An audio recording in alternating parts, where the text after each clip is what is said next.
What's going on, guys? My name is Todd. Welcome to No Show Drift. On today's episode, we are going to be doing coilovers into the silhouette, into my R31 silhouette. Specifically, we're doing an S13 suspension conversion in the front. So we're putting S13 coilovers in, and then also replacing the front steering knuckle, lower control arm, and brakes with S13 stuff. Stick around, check it out. Alright, before we get into it, I'll talk a little bit about why people do S13 coilovers into these instead of like an R31 coilover. It came about before coilovers were already available, or even available at all, for R31s. I'll show you soon as to why they weren't straight away available, and S13 stuff literally just bolts into the front of them, like the lower control arm and everything bolts in. The knuckle even bolts onto the R31 lower control arms, and it all just works out. So it's what people used to do before R31s got their own coilovers.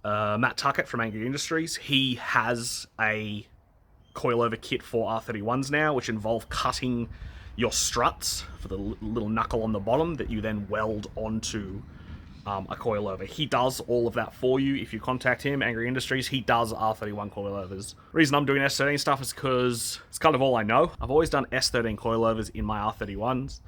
It was ready available. I got the coilovers secondhand. It was going to work out a bit cheaper than doing it with the welding stuff. So, yeah, I'll show you. We'll get into it. First thing, I'll show you everything that you need. We'll lay it all out, and you can see all the stuff that you need to do in S13 suspension conversion into an R31. Alright, we'll talk about what we need for the conversion. First thing, pretty obvious, S13 coilovers. You can run S14 and S15 front coilovers, but you cannot run the rear coilovers out of an S14 or an S15. They are way too long. Your ride height will be nuts. So yeah, S13 rears and then S13, 14 or 15 fronts will do you completely fine. Next, you'll need your brakes, which these S13 brakes, as well as discs, which I have over there. S13s have two size discs, a 250mm and a 280mm. Just make sure that you get the correct caliper for the correct size. We are putting 280mm rotors on these, so these are the right calipers for that. Next thing you need are S13 front hubs and knuckles. I guess you can run S15 and S14 ones, but some will, like S15 will be 5 stud, and then some S14 will be 5 stud. But yeah, S13, front knuckles and hubs. Next thing you need, well, you don't actually need them, but S13 lower control arms. You can just use the R31 control arms. The S13 ones provide 15mm more track, so they're 15mm longer, so you get a little bit more of a push out the bottom, a bit more cam, whatever you want to do. I'll be running S13 ones to get a little bit more track. The next thing you need are turret ends and rack ends. Now, you can do this two ways. My way that I like to do it is you go onto garage7.com and you buy their conversion kit. They sell them in all different lengths depending on if you've got modified knuckles, depending on what lower control arms you're using. They have a little guide onto which ones to buy. I like to use them for the main reason of is they actually make it a bigger tie rod. They go up to a M16 thread on the tie rods, so it makes it a little bit more robust. The other thing you can do is get S13 tie rod ends and get N12 pulsar rack ends. That's the old way that people used to do it. They will go on and you can use them. So N12 rack ends, S13 tie rod ends, or go on to Garage 7 and buy their conversion kit for R31s to run S13 stuff. That is my recommendation. Yeah, I don't have them yet. I've ordered them and they're on their way, but we'll start doing it anyway. For any specialized tools that you need, I just say get a big hammer and an angle grinder. There's a couple things you do need to grind, and probably some like big vice grips for doing your rack ends. I think there's a specialized tool to get rack ends off. I always just use a big set of vices. The only special tools you need, plus obviously, all the other stuff to unbolt bolts. So yeah. I'll get into a quick explanation on how R31 coilovers go into a car, so you can kind of understand why people years ago started doing the S13 stuff. As you can see, the strut comes down and bolts into the knuckle here. Now, BC and all those companies that make coilovers weren't making this style purely for the fact that this whole hub and brake assembly attaches directly to the strut, so they didn't make any replacements for it. When you get R31 specific stuff, cut this off and you weld the coilover into that. So you use all this stock stuff with the coilover weld into there. Like I said, talk to Matt Tuckett from Angry Industries. He will sort you out. He has the hookup. He will even do the welding for you. He can provide this stuff. He can do an exchange. Just have a chat to him, he'll sort you out. Alright, first thing we got to do is pull out all the old R31 stock suspension, jack up your car, put on some nice jack stands, take your wheels off. They're your first little steps. First thing I'm going to do is take off our turret ends from the knuckle, take your little pin off. I think that looks like a bit of about a 19. We'll give it a little smack and get it out of there.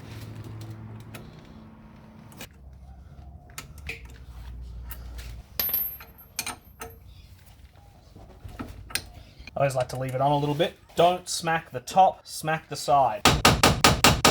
Ow! Don't smack your finger. Alright, the turret end is proving to be a little bit more difficult to get out than first expected.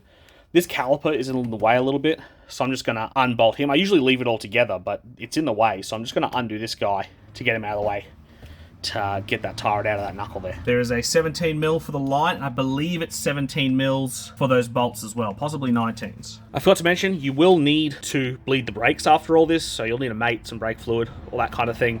You do need to disconnect the line. Fairly obvious, but yeah, you gotta bleed the brakes. All right, with the caliper off, we have spilt some brake fluid, and also we have a bit more access to this knuckle. So let's, I'll see if I can smack the hell out of this thing. Success! That angle got me heaps better swings. It just comes out now. There we go. All right, next we want to undo the caster and the sway bar. I believe it is a 14mm for both of them. You'll need a spanner and a socket for the top and the bottom to undo that. And then the bolts for this is just underneath. Two 14mm. Whip them out next. All right, with the sway bar and the caster rod undone, we want to undo this lower control arm.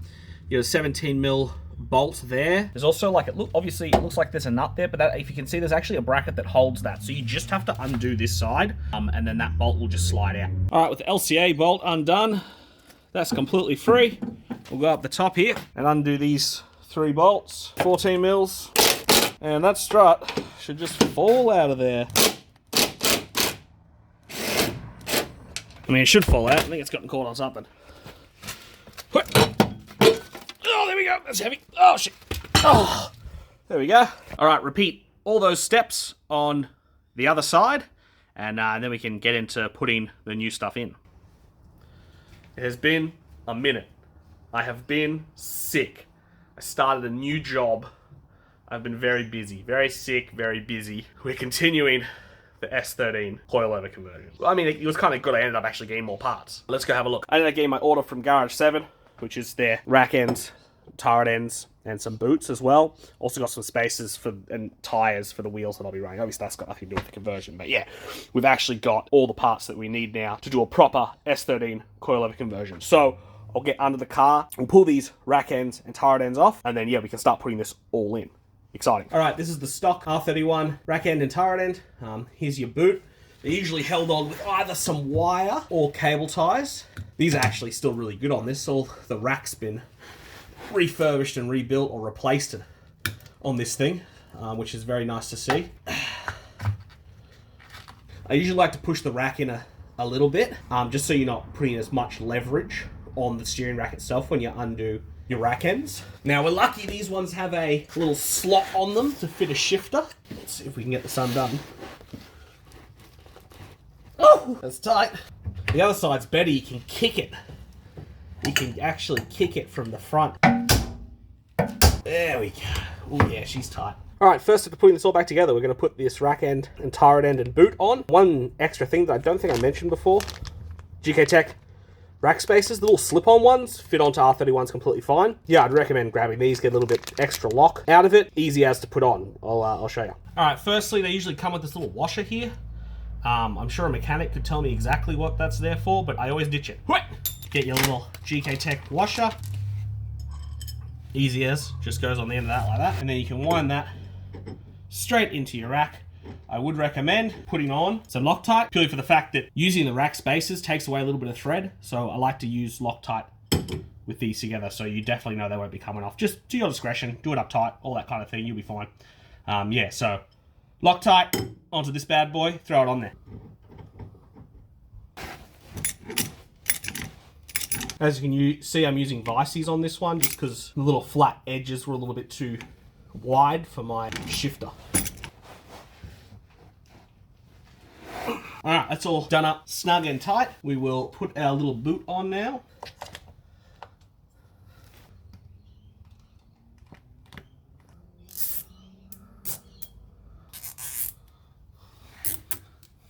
Then we'll put our tie rod on, or tie rod end on, I should say. Don't forget to put your lock nut on first, and then tie rod end. To get like somewhat of an accurate wheel alignment, I say it's barely accurate, but it gives you something to go off. I usually go from the base of measure from there to the end of that. Obviously, it's going to be a little bit different with different designs and stuff like that. But measure from there to there, add 15 mil, and then take away the width of the rack spacer, set it on the new rack ends and tie rod ends, and you should get somewhat of an accurate, at least some kind of straight wheel alignment. Get a wheel alignment afterwards. You have to get a wheel alignment after you do this. All right, next step, you want to grab your coilover, put it up, put it in your holes. I'm not going to be able to film this because I kind of need two hands to do this, but yeah, just put your little top hat into the dudes, put your bolts on the top there. All right, coilover is up in there. Next thing you want to grab is your knuckle. Now I have my knuckle and my lower control arm together. So I'm just going to grab both of those, bring them over, and throw it in. So exactly the same way that the lower control arm and everything came off the R31, that bolt at the back, straight into there, throw your little bolt through. I'll set it up so you can watch me do it. You have to kind of scooch that bolt out to get your nut to fit on the other side between the boot and this cross member. So you just got to scooch it out like that to get this in. And don't forget that nut has like that big bracket on it that goes into that little hole back there, so you don't need to put a spanner on this to do it up. So you don't forget to just locate that in its little hole back there. But yeah, easy as that. That caster will now just hold that up for me. One thing I should have mentioned at the beginning, but I did not, is you might need some bolts to attach your knuckle to your coilover. Every single time I've bought S13 knuckles off people, they don't include these bolts. So just go to Bunnings, or I've got some from my bolt box. Yeah, attach that guy to that guy, get some bolts. Make sure they're high tensile, don't get cheap ones. Right, this is a bit of a shitty angle, but it's the best I can do when doing this by myself. Alright, one thing I'll show you is these coilovers have usually got elongated holes for these. So if you have a look, we can see that. So it's a little bit of camber adjustment. Now, there's not a lot there. I guess it's for wheel aligning with the stock stuff, but we have camber tops on this thing. So my usual practice is to just as much pressure in as you can. So when you're doing up these two bolts, just put all the pressure on the front of this so that they sit in the same spot on both sides. You can guarantee they'll be in the exact same spot, roughly, and then you can just adjust your camber with your camber tops. So yeah, do that. All right, next, put your sway bar links back in. Easy one. I've got new bushes to put in mine, so I'm gonna do that now. I'm not gonna film that. Pretty easy to assemble, just put it in how you took it out before. The opposite. Little tip, leave your sway bar link loose so you've got a bit of movement up and down, so you have some flexibility on the other side when you're installing the other side. It makes it heaps easier. Next bit, we're gonna be putting our tie rod end into our knuckle. Take your little split pin out, take your castle nut off. Easy as, just put it in the hole. So hard to do with one hand. There we go, look at that. Put your castle on, put your split pin in. Always do your split pin. There we go, steering, sway bar, caster, suspension, all that is attached. Next up is the brakes. Okay, so next step is doing the brakes. Now these are the S13 calipers. I think we might be able to use the bolts that hold the R31 calipers, the R31 struts, to hold these to the knuckles.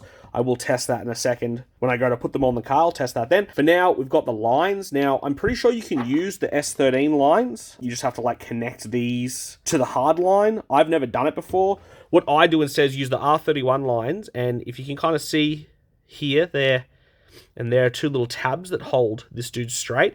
You want to grind them off. I'll pull this off and show you. That's a 12 mil. These two little tabs here, you've just got to grind off so that the R31 and brake line can fit on there. I've done this every single time. I've always just grind these off and put it on like that, and it's worked for me every time. As you can see, there's like a nice mating surface there for the brass washer. Just make sure you don't nick that with the grinder, otherwise it might not seal properly. So yeah, just be really careful. Cut those off and yeah, do that. All right, there we go. As you can see, we've cut those tabs off those. Didn't touch that mating surface. It's very close, but that's all you got to do. Cut them off, and then those R31 lines will fit straight on there. All right, so now, putting the brakes on. You can use the bolts that held the calipers to the hubs from the R31 stuff. You just have to cut them down. I cut these down 15 mil, and they should work well for that. If not, go to Bunnings. The time it took me to cut these up would have been the same amount of time it took me to go to Bunnings and spend money. So, hey, saving like $6. Yeah, so just put your caliper on, which is pretty straightforward. There's your mounting brackets there. Put your disc on. One-handed is hard. You get it. Put your disc on, put your caliper on, and then we'll get to the brake line. One thing I should mention is there is a left and a right for these calipers. You have to make sure that when you bolt it on, this nipple is facing up. I'll show you when it's on the car.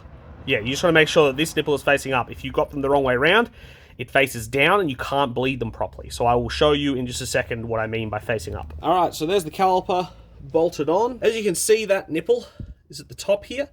If you've got it on the wrong way around, it'll be like down here somewhere.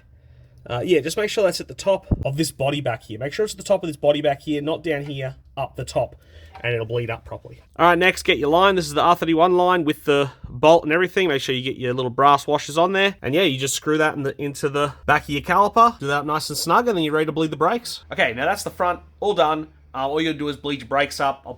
You probably end up doing the rears first and then bleeding the brakes. You don't need to bleed the rear brakes, but whatever. Anyway, so you just bleed your front brakes, and then you're all done in the front. Obviously, if you wanna raise and lower it, do that, adjust your camber, please get a wheel alignment. Now, we are going to be moving on to doing the rear coilovers. All right, I've already jacked it up and gotten the wheel off. Suggestion, putting your jacks on this little notch here in front of the lower control arms, probably the best spot for it. We want the diff to be able to drop down. First bolt you undo is this bloke back here, the lower bolt for the strut. Probably undo that on both sides and let the whole diff drop down. I'm gonna undo that and then I'll get back to you. All right, there's a guy playing guitar across the road.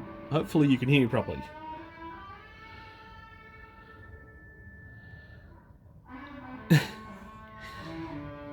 It's pretty good. Okay, so the bottom bolts have been undone from the struts. This dude's completely disconnected now. One thing that I hadn't mentioned in the parts that you need, I guess you don't really need this part, but you probably should get it, is an adjustable panhard rod. I actually think this one's bent, because I've never seen a bent one before on a factory car. Maybe they've hit a gutter in this thing. I have no idea. I've only just discovered this. Yeah, get an adjustable panhard rod to center the diff. When you lower it down, it will push it across to the side. I have an adjustable panhard rod that I will be putting into this thing. So, yeah, thought I'd mention that. Get yourself an adjustable panhard rod. You can get off eBay. I think they're like $200 and something. Yeah, grab yourself one of those. Next, we're going to be going into the boot of the car to undo the top hats on the struts. All right, next we jump into the boot of the car and undo these bolts here. There's 3 there. I believe they're a 14mm. Undo them and pull the stock struts out. You can just see those on the left-hand side as well. We've got the factory struts out. Now let's have a look at the top of these dudes. As you can see, they have 3 studs, and these S13 ones only have 2 studs. I apologize for that. So you got to drill holes. You got to drill a couple of holes in your strut tower to get these guys to fit. You can get adapters. I think it's Shockworks or Slideworks. I can't remember. They sell adapters, a little like spacer that sits on top that changes it from a 2 stud to a 3 stud to fit straight into this. Don't have to drill your holes. You can just use the factory stuff. Great idea. Why wouldn't you do that, Todd? I'll answer that question is because I like my cars low. They add like 25mm or 20mm to the top of the strut. They don't allow the car to be as low as what it could be. If you're building this in like a track car, or if you're trying to keep it legal or something, you want to keep it high, go for it. Me, I like my cars really fucking low, and I've drilled holes in every single one of my R31 sedans. Every single one I've had drilled holes in with my coilovers. I have never, ever had an issue. Never had them break, never had them blow out, never had them crack. Nothing. I've put them through so much abuse. I've done everything you can think of, and they're just fine. So if someone says to you, oh, they're dangerous, oh, they're gonna break if you drill holes, they're just not. Like, take me as proof. But also, if it does break and you crash and you die, I didn't tell you to do it. This is my disclaimer.